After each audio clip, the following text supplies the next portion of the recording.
it says it's streaming live, but I don't know for sure. So hopefully it is here on YouTube. It says over here, receiving your content. Great. This is our first time actually using the desktop to stream onto YouTube live. Oh, there it goes.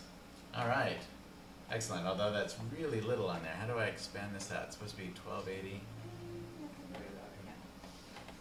You think everyone wants to see that little teeny box?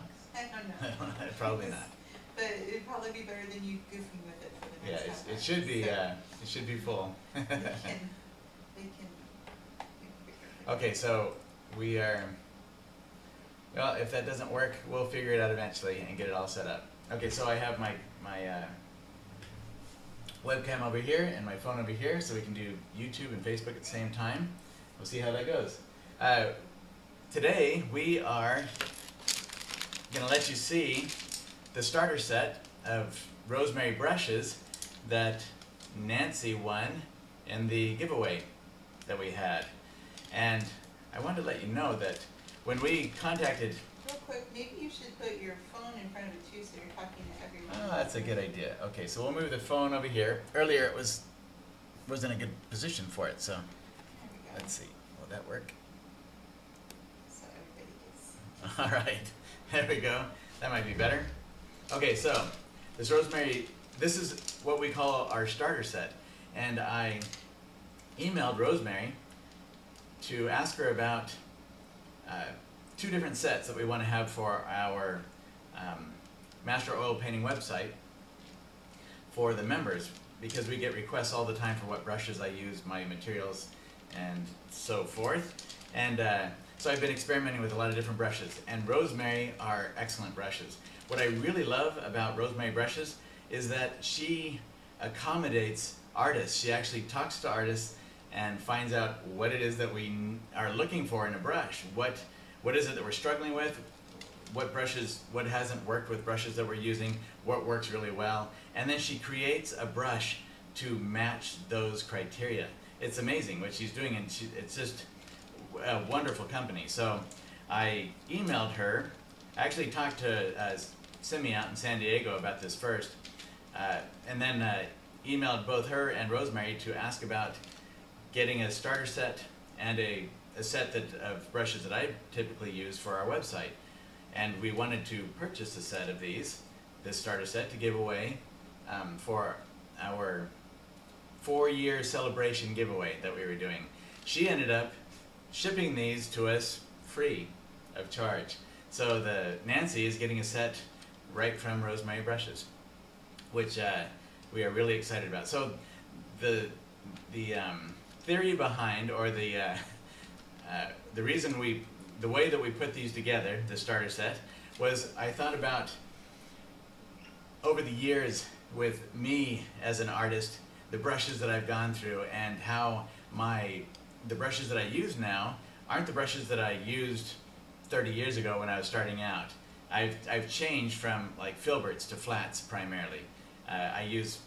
Okay, so let me show you a couple of the brushes that are in here. See, well, maybe. Actually, I think this is completely sealed. So I'm not going to open it up since this is Nancy's. I'll just leave it sealed. But as you can see, there's this really long filbert right here. It's a bristle filbert. And I use one of those and have for a long time for really unpredictable foliage in trees and for other purposes. And then some of these others are the Ultimate Bristle, which I love their Ultimate Bristle. It's an excellent brush. And then I have another brush in here, the Ivory, and I have a few different ones. I have some Brights, flat, the longer ones of a filbert with the Ivory set. And I have mentioned that the Ivories didn't work out for me. They're a little soft. They're a full synthetic brush, which I've used synthetics and I like. I'll talk about that here in a second with synthetics. But I have a technique I didn't even realize that I did until I started using this brush and had to figure out what was going on. So I bought some of these Ivories. I bought a bunch of them because there were so many artists that raved about them. A lot of professional artists, even when I was at the plein air, what is that? The plein air exhibition, the event. what is that called? I'm going blank on the name of it. The plein air event by Eric Rhodes out in San Diego. I saw a lot of artists that just love these ivory brushes. So for me, when I was using them, they got all splayed out and they weren't going to work. And the same thing, so I told Rosemary about this, and she said the same thing was happening with Kwang Ho. So they analyzed how he painted and realized that he pushes his brush forward through the paint, and so it was splaying out. The synthetic couldn't handle it. It was the same thing with me. I do that same thing with my paint. I load up my brush and I tend to push and pull with the brush. So the bristles work out a lot better for me, and I have a synthetic bristle combo that has worked really well from Utrecht. And so I'm going to be working with Rosemary to make a synthetic bristle blend that will work out a lot better for me than the ivory. But since so many artists love the ivory, I thought that with the starter set, it's an experimentation set. So for whoever buys this, it gives you a good mix of many of the brushes that I use and this ivory that so many other artists love. And that way you can experiment with them yourself and see what's going to work for you and what isn't, with one of each, rather than going and buying several sizes or whatever and finding out that it's really not going to work for you either. Or, wow, I really love this one, I'm going to buy a bunch of them. So I got when I asked her for these, I put in exactly the size that I thought would be great for a starter set and the different brushes. So we have the master one here it's the new replacement for the mongoose brushes that I've used for 30 years. And then we have the long filbert for those unpredictable foliage moments and for some other fun things that you can do with them. And then a flat and a filbert in the ultimate. Plus I have this one down here that is excellent for, as you can see, it's a wider brush right there, and it's kind of short. It's for really, it's for putting in the real fast and fluid color in the beginning, like the washes that we put in the very beginning of a painting. And also if you want to just kind of smooth some other brush strokes together a little bit. So we've got that in there, which is 1.5 inches wide, and it might be good to get a 2-inch one, but I think this is a good one to start with, to just try it out and experiment with it. So this is what Nancy will be receiving here this week. We'll be shipping it off this week to her. Then also I wanted to, first I want to say to all those who are in the United States, I know we have members of the courses and subscribers who are all over the world. So no offense to any of you, but here in the United States we celebrate the 4th of July, Independence Day. And we would love to see all people enjoy freedom and independence wherever they are around the world. So happy celebration of that for those who are here in the United States. I'm also going to be going out to paint probably tomorrow on location to complete the 3rd video in the plein air course that we're creating. And I realized when I was in New York that actually I've realized this in a few places when we were out in California and other places I've painted, that I can paint on location without any kind of, I used to use an umbrella like that in the old days. I have some photos of me back in the 80s and 90s with my umbrella all set up over my easel and my palette and all of that, but it became a hassle when I'd get winds or anything, and I paint in all weather conditions. So I stopped using umbrellas. But now that I'm filming again, I realized I need to use an umbrella in order for the camera to capture what I'm seeing out there. And there's a lot of benefit to something like that, even if you're not filming what you're doing on location. So that umbrella that I have right there, I just purchased. I haven't used it yet. It's a photo umbrella. So it doesn't have the little ends to it, but it's 7 feet in diameter, or wide at least. It's a huge thing that will cover up your easel and your palette easily. And I have it on an extra, it's an old surveyor's tripod that I put it on, and I have one of those clamps for a photo umbrella. So anyway, artists like Sargent, Zorn, Sorolla, Monet, they painted usually under a canopy or an umbrella. And you'll see if you look at old photos of artists that were traditionally outdoors, they usually painted under something like an umbrella, especially a white umbrella that will let the light kind of diffuse through so that you have a nice even light source that you're painting from. And if you're not painting an umbrella, it's under an umbrella, it's usually good to have at least a hat. My hat is in my backpack at the moment, my plein air backpack, but I have this big, like an Australian safari kind of hat. But anything that will shield your eyes a little bit from the sun, because when we go out on location, the sun, you know, reduces down our pupils. We don't see the color and the values the same as we would if we were under a stable light source like we are indoors. So it's good to use all those tools if we can. Have you seen any questions or anything from anybody? No, because it's still buffering. My phone is slow, so you have Okay. to look on your phone. So- I mean, Carol would say Happy Independence Day. All right, That's thanks, all I Carol. got. So anyway, we just wanted to Taking care of you too. share with you what will be happening with the brush set. We're going to have this and the other brush set hopefully on our website here soon. I don't know exactly how soon, but we are working on that. And then I also wanted to point out, if you see that easel over there in the corner, or right underneath the umbrella, that is my new plein air easel that I'll be using instead of my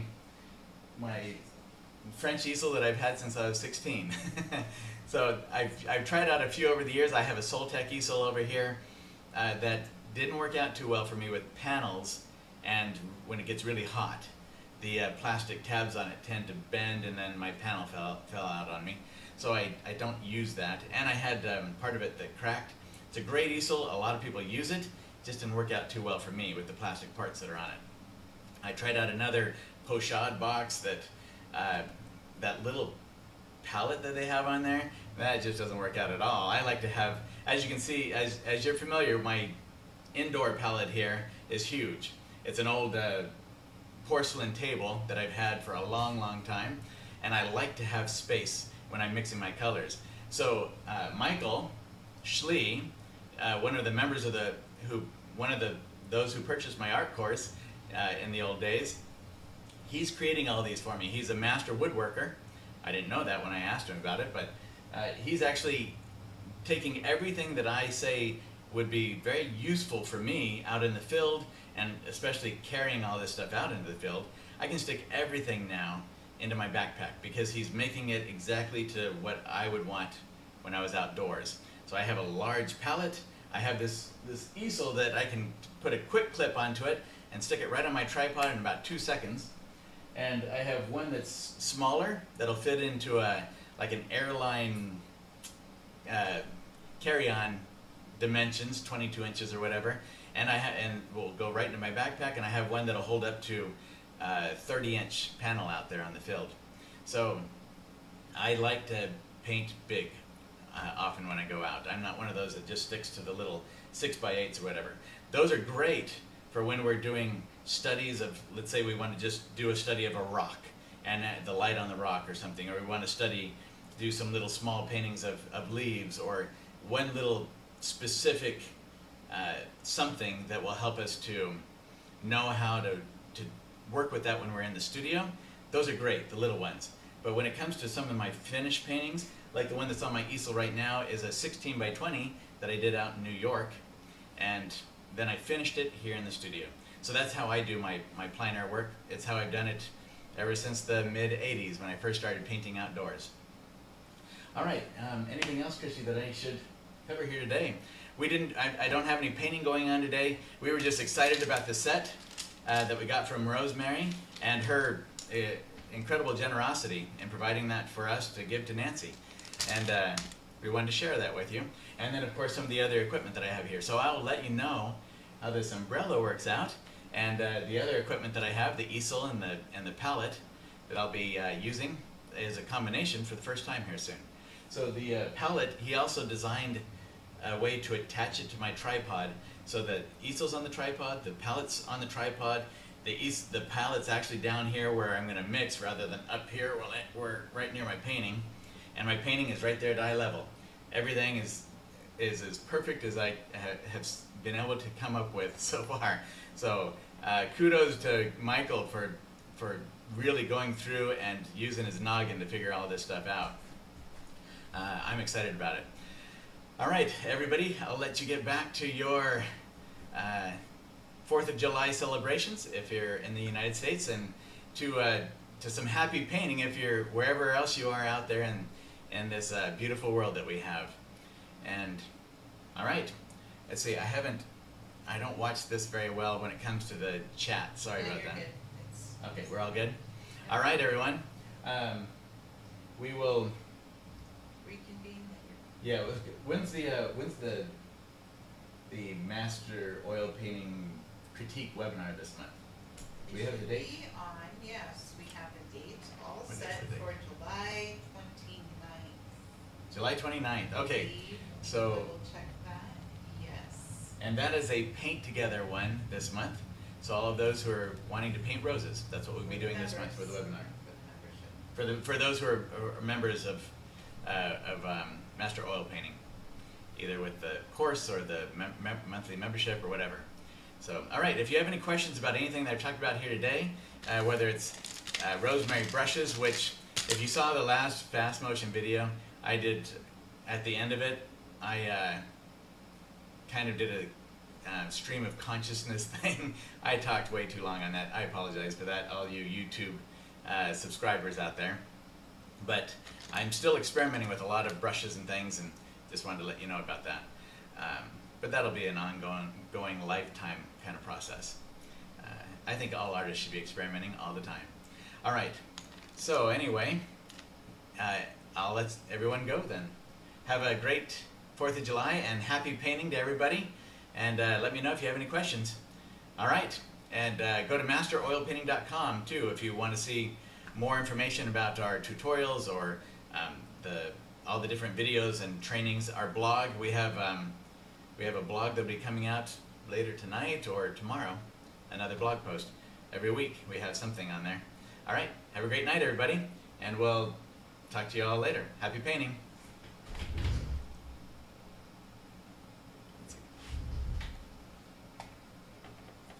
And I don't know how to end this one. It says streaming live, but I don't You have know to go for back sure. to that. So hopefully it is. Here on Here. YouTube. And close. It says over here receiving your content.